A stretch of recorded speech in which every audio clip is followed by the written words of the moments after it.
এক ভাই আমাকে মেসেজ করেছে, তার নাম হলো হিয়া খান, ঠিক আছে। তার যে প্রবলেম হয়েছে, তাই আমার মেসেজ করেছে, হাই দাদা, আমি আপনাকে ইউটিউবে কমেন্টে বলেছিলাম আমার পেমেন্ট ফেলড হয়েছে, বাট প্লিজ কি করতে হবে বলুন। তো বুঝতে পারলাম ওই কি বলছে।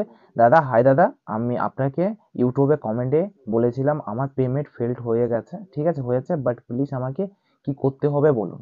তো বিষয়টা হলো, তোমাদেরকে বলি আমি, এই পেমেন্টটা ফেল হওয়ার কারণ, তোমাদের এখানে ডিবিটি লিঙ্ক মানে এনপিসিআই লিঙ্ক ঠিকঠাক করা থাকে না, বা যে ব্যাংকের সাথে তোমাদের করা থাকে সেই ব্যাংকটাতে হয়তো তোমাদের কোনো প্রবলেম থাকে, সমস্যা থাকে, ওটাকে ইউজ করো না তোমরা, প্রতিনিয়ত বন্ধ হয়ে থাকে তোমাদের, ওটার জন্য তোমাদের কিন্তু এই প্রবলেমটা কিন্তু বেশি হয়ে থাকে। বুঝতে পারলাম আমি, তোমাদের বেশি প্রবলেমটা হয়ে থাকে।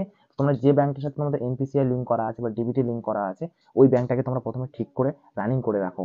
এবার হিয়া খান, তোমাকে বলি ভাই, তোমার এই টাকা তোমরা এই ফান্ডটা যে দেওয়া হচ্ছে, বিষয়টা ভালো করে বলি আমি, এই ফান্ডটা যে দেওয়া হচ্ছে, ফান্ডটা দেওয়া পুরোটা কমপ্লিট যখন হয়ে যাবে, পুনরায় যখন আবার ফান্ড অ্যাভেলেবেল হবে, তখন তোমাদের যাদের যাদের ফেল্ড হয়েছে তাদেরকে প্রথম অবস্থায় টাকাটা দেওয়া হবে। তারপরে যারা মানে payment file generate send to bank হয়ে আছে, তারা কিন্তু টাকাগুলো পাবে। কি বললাম, বুঝতে পারলাম? তোমার টাকা অবশ্যই পাবে। আর যদি একটা কাজ যদি করতে পারো, সব থেকে ভালো হবে, আমি যেটা বলছি, সব থেকে ভালো হবে, তোমরা একবার ডিস্ট্রিক্ট অফিসে কথা বলো।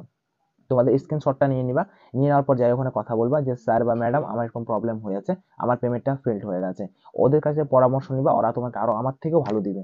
আমার দক্ষতা যেটুকু আছে আমি তোমাদেরকে বললাম, আমি টাকা তো অবশ্যই পাবে, কিন্তু ওদের সাথে একটু কথা বলে তোমাদের আরো ভালো হতে পারে, হয়তো কোনো সলভ যদি করে দিতে পারে, তো করে দিবে ভাই। আর দক্ষিণ দিনাজপুরে কে কে দেখছো অবশ্যই আমাকে জানাবে।